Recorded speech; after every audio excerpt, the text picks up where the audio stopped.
Lily Morgan grew up in the quiet town of Willow Creek, less than an hour outside Boston. Her family was modestly middle class, a white painted house with a creaky porch swing and a small lawn where her father, Frank Morgan, once taught her to read balance sheets when she was in 3rd grade. To outsiders, they looked like a close-knit family, but anyone paying attention would have seen the cracks. From an early age, Lily was the quiet one, the second daughter, always helpful, never demanding.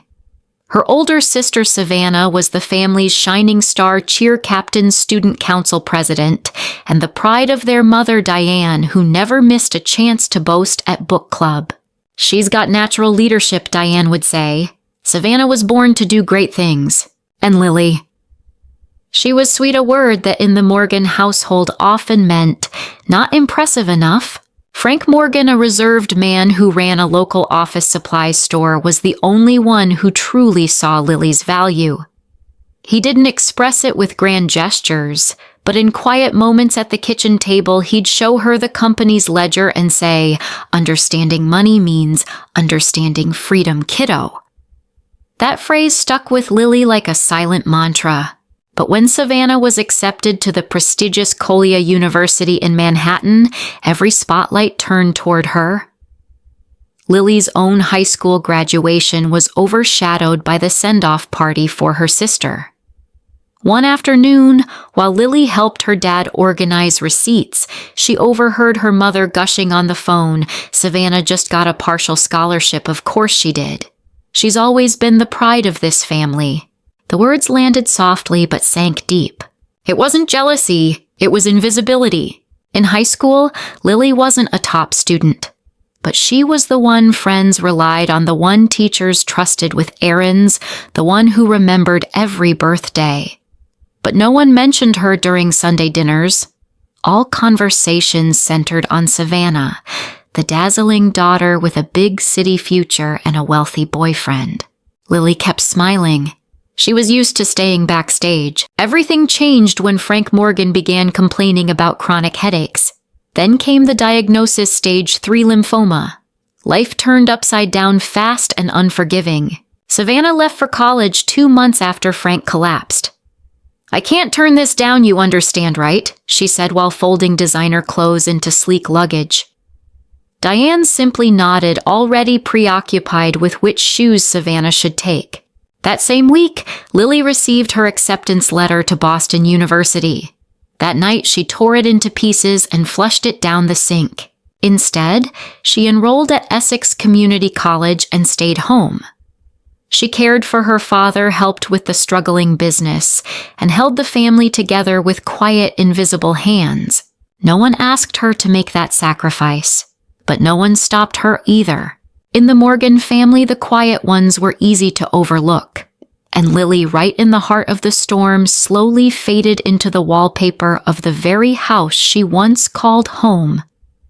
Lily never imagined that staying in Willow Creek to care for her father would make her the villain in her own mother's eyes. But slowly she came to understand in this family kindness wasn't admired, it was mistaken for weakness. The first few months of caregiving were chaos. Oncologist visits, rounds of brutal chemotherapy, sleepless nights filled with unexplained pain. Lily learned to mix medications, monitor symptoms, and speak fluent insurance speak as if she'd been doing it her whole life. She never complained, not once. She simply did what needed to be done, believing it was the only way to keep the family from falling apart. Savannah, calling from Manhattan, phoned in on Sundays. The calls were so predictable, Lily could have written a script. "How's Dad? Still in treatment." "That's awful. Things are crazy here too, deadlines, events, and Brian's starting his own company now." It wasn't apathy exactly. Savannah just couldn't comprehend a life without rooftop brunches, designer blazers, or her color-coded Google Calendar. But what hurt Lily most wasn't her sister's detachment. It was her mother's. Diane never seemed satisfied with Lily. Her words were corrected, her efforts dismissed. One afternoon, while Lily was prepping lunch for her father, she overheard Diane on the phone with a friend. Lily's always trying to be the good one. She didn't choose the ambitious path like Savannah. She likes playing the martyr as if sacrifice is some kind of virtue. Lily froze at the kitchen sink. That word martyr hit like a punch to the ribs. She hadn't chosen martyrdom. She had chosen what was right. Lily once believed her mother simply didn't understand. But over time, she realized her mother didn't want to understand. Because to understand would be to admit that the daughter she deemed ordinary was the one holding this fragile house together. Each day Lily woke at 5 a.m., prepared medication, dressed her father, made breakfast, then drove to her part-time job at a small accounting firm downtown. In the afternoons, she managed her father's business books, paid bills, tracked invoices. Evenings were for laundry cleaning and scheduling appointments for the coming week. Meanwhile, Diane kept her weekly hair appointments, hosted wine nights with her friends, and wore freshly pressed dresses that never saw a wrinkle. "You need better work-life balance," she once told Lily after finding her asleep at the table. Balance. Lily was carrying the entire household alone and still being told she wasn't doing enough. No one asked Lily if she was okay. No one said thank you. No one truly saw her. Except Michael, Frank's longtime friend, and the only person who occasionally stopped by to check in. "Don't let your endurance become their expectation," he once told her on the porch. Lily nodded, but her heart didn't believe it. Because in that house, love didn't seem meant for the ones who stayed. Lily couldn't pinpoint the exact moment she became the family's unofficial financial manager. Maybe it was the third disconnection notice from the power company. Or perhaps it was the day she paid for her father's prescription with her personal credit card because the insurance hadn't come through. At first, she assumed the chaos was temporary. What family didn't have rough patches? But as bills stacked higher and her mother Diane continued buying silk dresses for afternoon tea parties, Lily began to suspect something deeper. One evening, while sorting papers at the dining room table, she stumbled across an unopened bank statement. The account was under her father's name, Frank Morgan, but one particular $5,000 transfer caught her eye. It went to a separate account. The name on the receiving end, Savannah Morgan. She blinked, thinking it had to be a mistake. But 3 more statements revealed the same pattern. Recurring transfers, $5,000 every month. For over 6 months, Lily waited until Diane was out and Frank had taken his evening meds before gently knocking on his study door. "Dad," she asked softly, "what's this money going to Savannah for?" Frank sighed. His answer was both familiar and deeply disappointing. "She's living in Manhattan. Rent's outrageous. Your mother and I didn't want her to have to work while she's in school." Lily didn't respond. She nodded and left the room, but inside her something snapped. She who worked part-time to help cover medical bills, she who had given up her university dreams, she who changed IV bags, tracked appointments, and was called a martyr. And her parents were sending Savannah thousands each month so she wouldn't have to get a job. Lily began watching the household finances more closely. Thanks to her bookkeeping skills at the accounting firm, she combed through receipts, payment histories, and account summaries. And that's when she found them. A vague line item labeled lifestyle consultation, $2,000. A cash withdrawal of $3,500 that coincided with Savannah's beachside photos from Bermuda. A credit card payment with the note payment, SM Savannah Morgan. The deeper Lily dug, the more betrayed she felt. Not just by Savannah, but by the very parents who had left her to stretch every dollar while funding their golden child's curated Instagram life. One morning, while on hold with the utility company, Lily opened Instagram and saw Savannah lounging poolside with a sparkling cocktail. The caption read, "My best life, Hawaii, Bermuda nights." Lily set her phone down. Her hands trembled, not from anger, but from realization her sacrifice hadn't just been overlooked, it had been exploited. On a breezy April morning, Lily walked into her father's room with his usual tray of meds and froze. Frank Morgan was sitting up in bed, glasses perched on his nose, reading the newspaper for the first time in months. A small radio beside him was broadcasting a Red Sox game, and he was grumbling about how they were losing again. Lily stopped in the doorway. She barely dared to breathe. "What are you standing there for?" he rasped, his voice stronger than it had been in weeks. "Come on in. This team's hopeless." In that moment, Lily nearly cried. Not from exhaustion, but from a fragile, flickering hope that maybe, just maybe, things were starting to come back together. Over the following weeks, Frank improved steadily. He walked around the house, started eating again, even began checking his work emails. For the first time in nearly 3 years, Lily allowed herself to imagine returning to school. She re-enrolled in accounting classes at Essex Community College and began researching scholarships through the firm where she worked part-time. Everything seemed to be moving forward until Savannah came home. She arrived in a sleek black SUV. The door swung open to reveal red stilettos and a designer dress. Her fiancé Brian stepped out of the driver's seat, adjusting his tie and flashing a polished smile. They said they were just visiting for the weekend, but within days Savannah was staying for dinner every night, joining family lunches, and suddenly taking interest in the family business. "We should really think about scaling," Savannah suggested over dinner. "We could rebrand, maybe bring in a creative agency." Diane nodded eagerly, her eyes glowing with pride. "Savannah has an MBA from Colia," she said. "She's always been a visionary." No one mentioned who had kept the company afloat for the past 3 years. No one mentioned Lily. Frank, still recovering, began showing interest in Savannah's ideas. He let her review some of the company files, asked Brian for investment advice, and even suggested Lily teach Savannah a bit about the accounting software. "She doesn't need software lessons," Lily murmured to her mother in the kitchen. "She needs a crash course in humility." Her mother didn't respond. She simply straightened the tablecloth, pretending she hadn't heard. One evening, Lily noticed Savannah reviewing the client spreadsheets she had spent months updating, marking them up with notes, as if they were her own. Brian was chatting with Frank about expanding into neighboring states.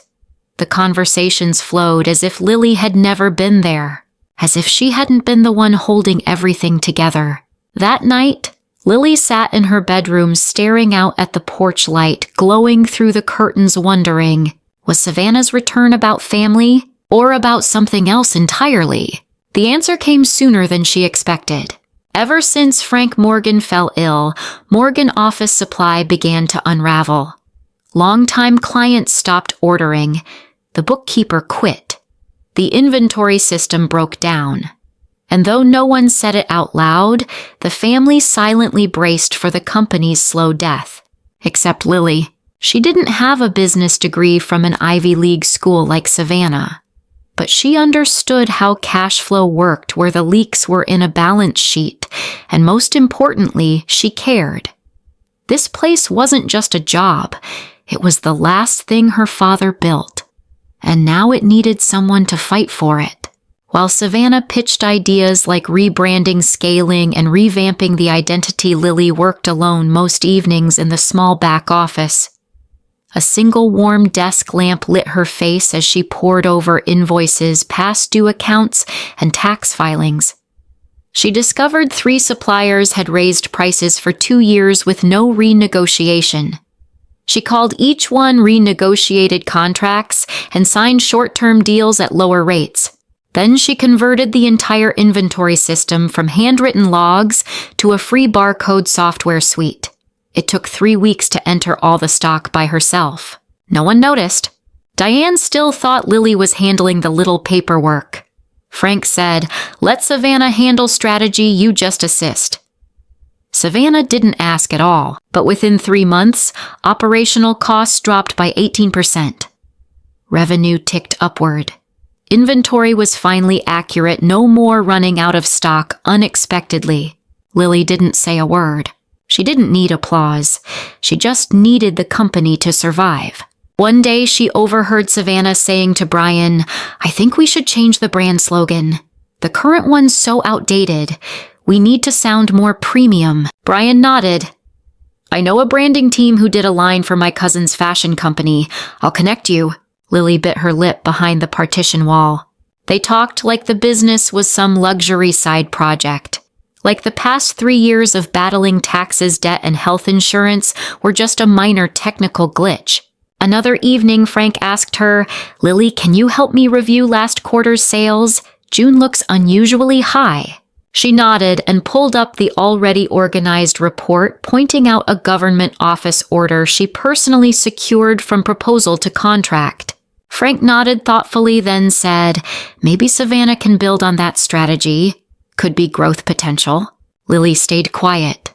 She knew her work was being erased unintentionally, but painfully so.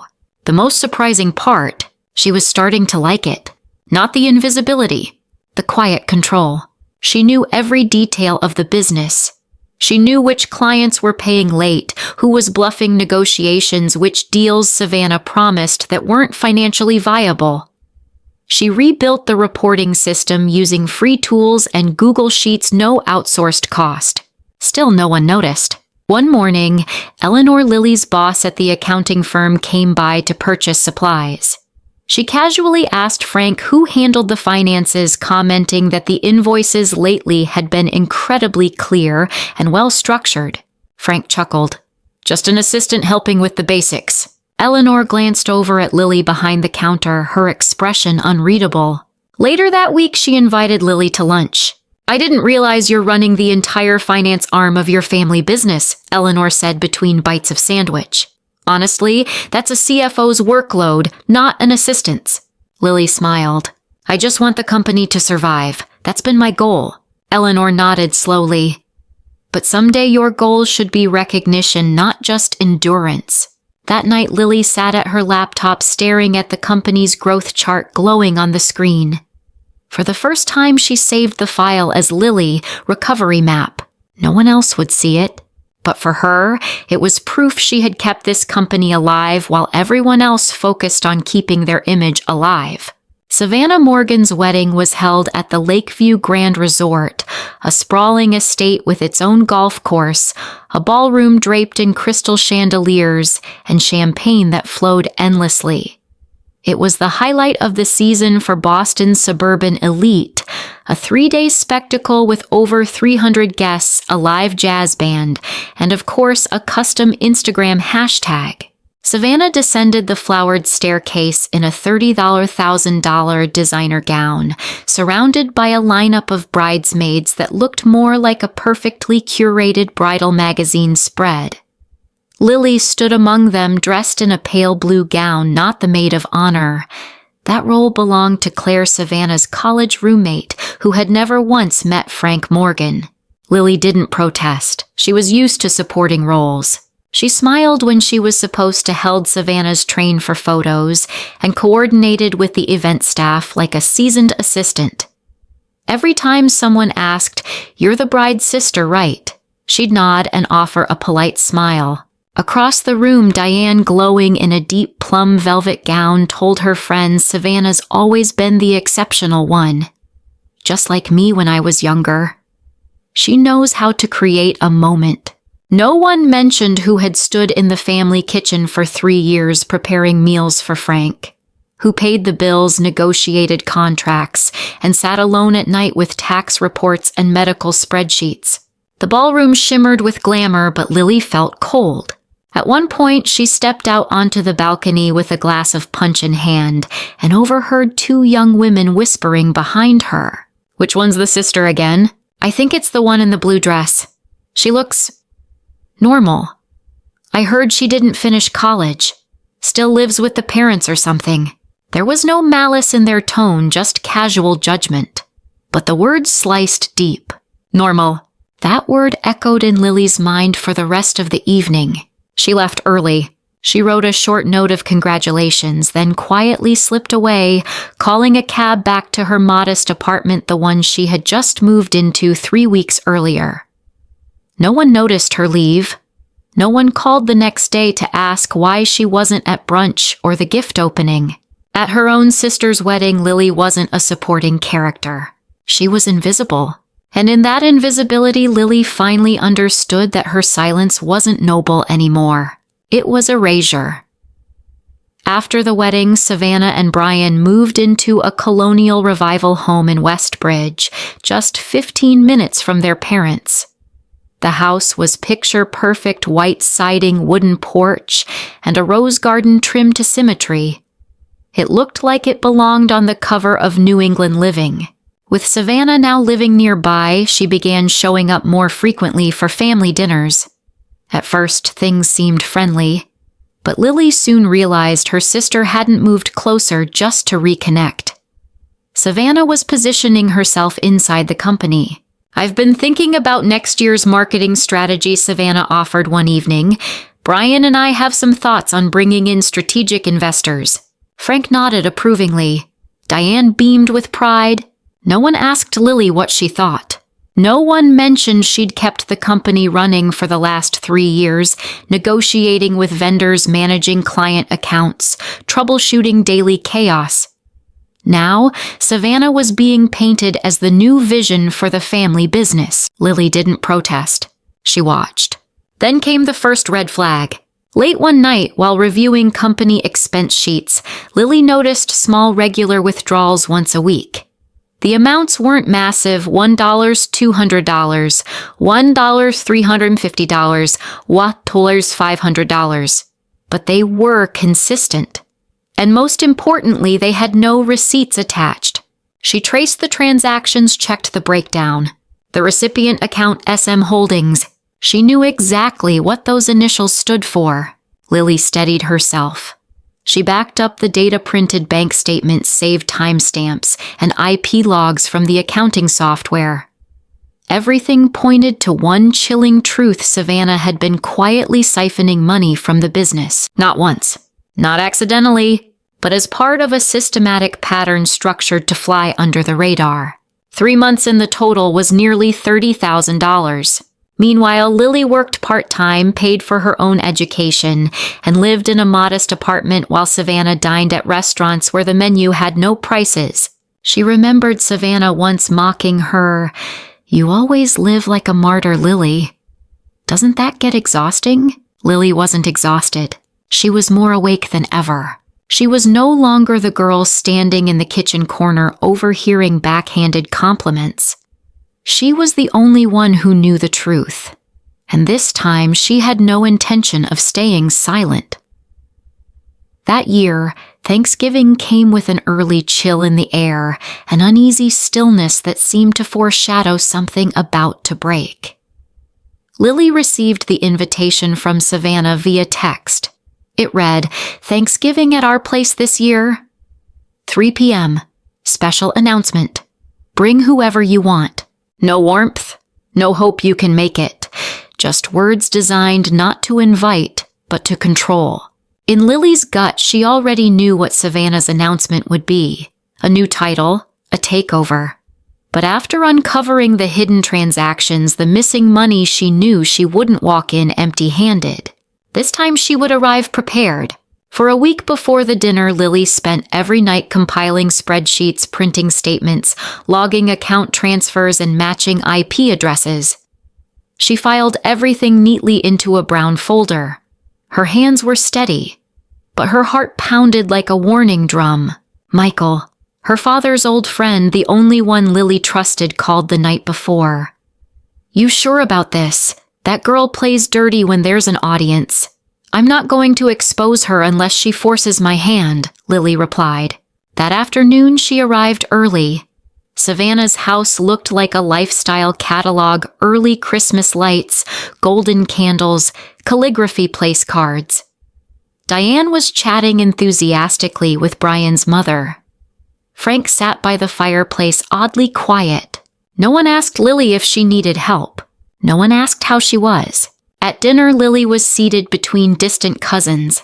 Savannah and Brian presided at the head of the table, glowing in wine-colored designer wear, perfectly lit for photos. As dessert was served, Savannah tapped her glass. The room fell silent. "Thank you all for coming.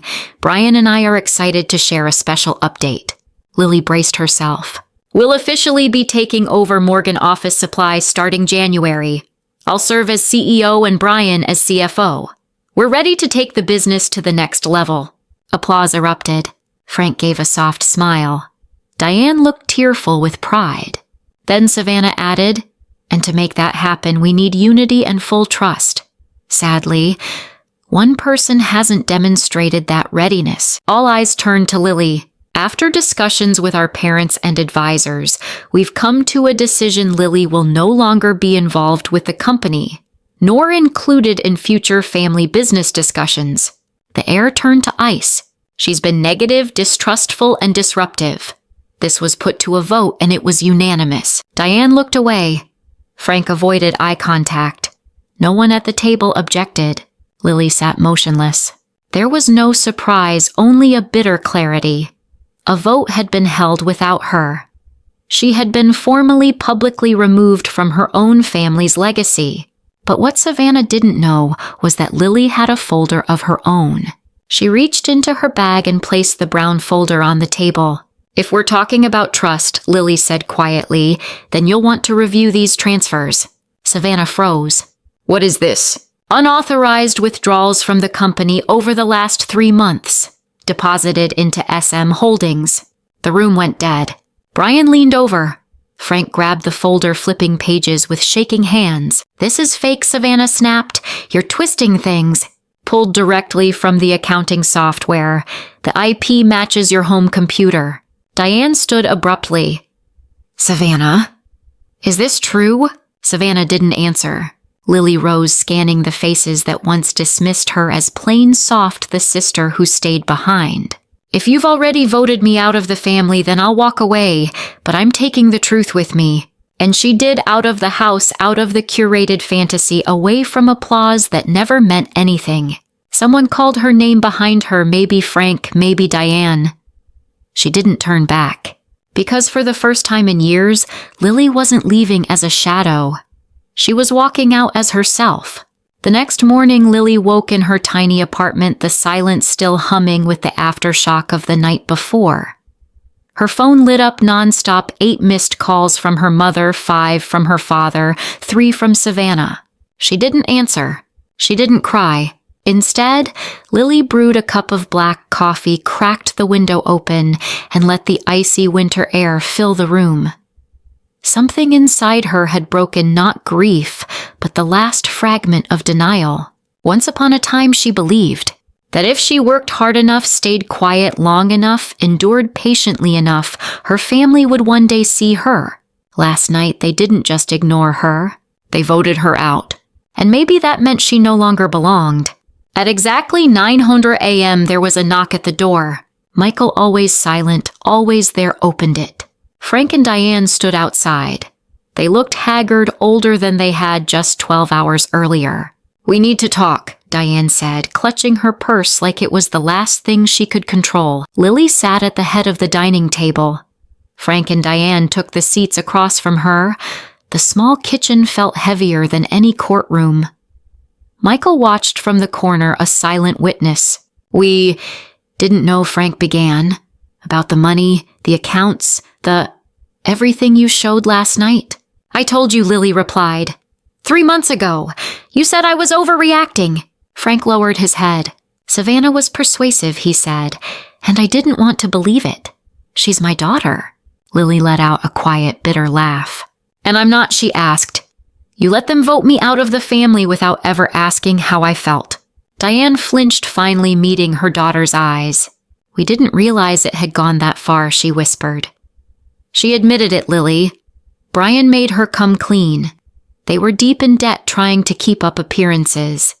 It's been going on for longer than anyone knew." Lily stayed silent. She didn't feel victorious. She just felt hollow. "So why are you here now?" she asked. "To apologize, or to negotiate my silence?" Frank shook his head. "To ask what you want." It was the first time in nearly 3 years that anyone in her family had asked her that. Lily straightened. "I want recognition, not just words, but in writing. I want a formal position at the company, legal authority, a seat at the table that no one can vote me out of." And Savannah, Diane asked.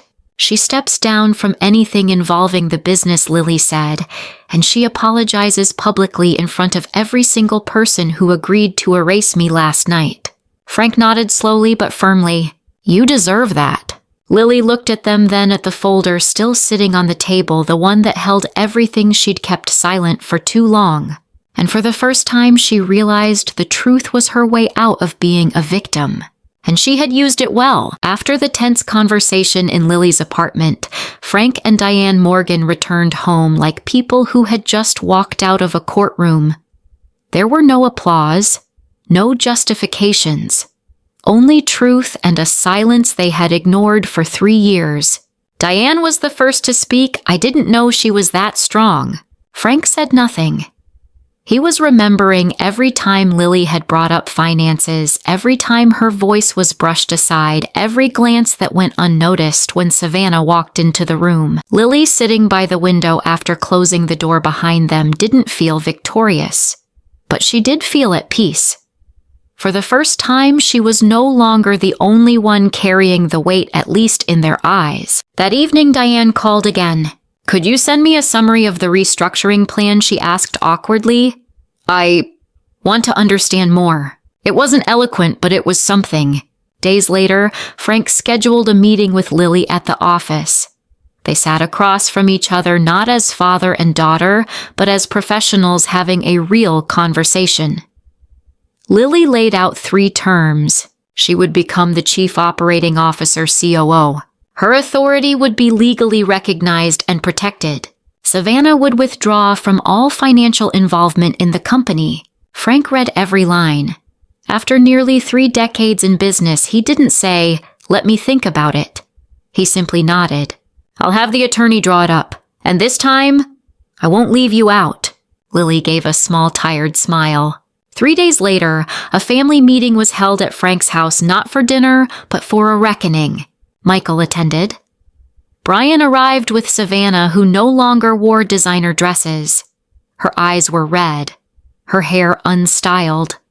On the table, copies of the financial report Lily had compiled were placed in front of every seat. Diane began, voice trembling. "We have listened, and we were wrong. Not just about the money, but about how we've treated our daughter." Frank stood and turned to Lily. "You're the reason this company survived. I owe you more than an apology." Lily looked around. Faces that once ignored her now held discomfort. A few family members looked down. One reached gently for her hand, and then Savannah stood. "I was wrong," she said, her voice cracking. "I took the money not out of greed, but because I couldn't admit I was failing. And when you found out, I attacked you instead of owning it." Lily didn't nod.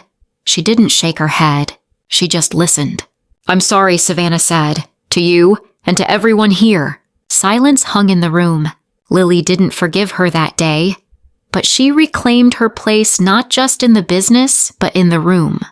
Not through sentiment, but through documents, recognition, and the shift she saw in her parents' eyes. The family meeting was held on a quiet Saturday afternoon inside the Morgan family's old dining room. No flowers, no wine, just the same long table surrounded by familiar chairs, once the setting for warm dinners, now the stage for quiet reckonings. This time there was no small talk. Every member of the extended family was invited, not required, but no one dared to skip. They all understood this meeting was the consequence of what unfolded on Thanksgiving. The final chance to face the truth and, if possible, begin to make it right. Lily arrived early, taking her seat at the end of the table. Not out of modesty, but to see every face clearly. Frank and Diane sat on either side of her.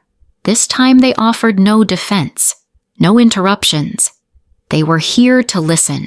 On the table were copies of a legal agreement, Lily's appointment as Chief Operating Officer, full decision-making authority, and the formal withdrawal of Savannah from all company finances. Michael, the impartial observer, brought along 2 legal representatives, one for the business, one for Lily. Savannah and Brian were the last to arrive. No longer the radiant couple from their wedding day, they sat quietly, no designer clothes, no polished smiles, just exhaustion and shame. Frank stood to speak first. "We're not here to blame. We're here to acknowledge and to begin again." He turned to Lily. "This family placed burdens on your shoulders without ever recognizing it. Today, in front of everyone, I want to say thank you. Not just now, but years ago when we should have said it first." Diane didn't cry, but her eyes were red. She reached over and squeezed Lily's hand. "I used to think you were too quiet, too content. But now I see it was that quiet strength that kept everything from falling apart." The room held its breath. Then Savannah rose. Her voice was hoarse, hands clenched as if holding herself together. "I betrayed the trust not just of this company, but of my sister. I have no excuse, only the truth. I stole money, I covered it up. And when Lily found out, I turned on her instead of facing it. I was scared and selfish." No one interrupted. Brian stared at the floor. "I'm sorry," Lily Savannah said, voice breaking, "and I will comply with everything in the agreement. Not because I'm forced to, but because I owe you fairness, the very thing this family denied you for years." Lily looked at her sister, the one who had once owned every spotlight. She nodded slowly. This time she said, "I'm not the shadow. I don't want pity. I only want truth to be called by its name." The meeting ended with the scratch of pens on legal paper. Not everyone changed overnight. But one thing was certain from that day forward, Lily was no longer the one behind the scenes. She was the one standing in the center with competence, quiet power, and a kind of self-respect that could never again be stolen. 1 year after that fateful Thanksgiving night, Lily Morgan's life looked nothing like what anyone in her family had imagined, not even Lily herself. On a crisp November morning, Lily sat in her office at Morgan Office Supply, now rebranded as Morgan & Co-Pewers. It was more than a new name. It was a signal this was a different era. On the door, a polished plaque read, "Lily Morgan, Chief Operating Officer." No longer the quiet daughter who helped with the books. Now she was the one calling the shots, overseeing finances, restructuring departments, and most importantly, rebuilding a culture rooted in transparency and mutual respect. Savannah had fully stepped away from the company, honoring the agreement. She now worked at a nonprofit organization, gradually repaying the funds she once took. Brian somewhat surprisingly remained by her side, but shifted to a quieter behind-the-scenes role. Frank didn't come in every day, but when he did, he always left the same way. "If you need anything, say it. I'm not missing it this time." Diane, who once praised Savannah exclusively, now made regular lunch dates with Lily, asking about new projects, and for the first time really listening. They spoke like two women, not like a mother and her lesser daughter. But the most profound shift in Lily's life wasn't her title. It was the relationship she built outside of blood. Michael, her father's old friend, had become her real friend.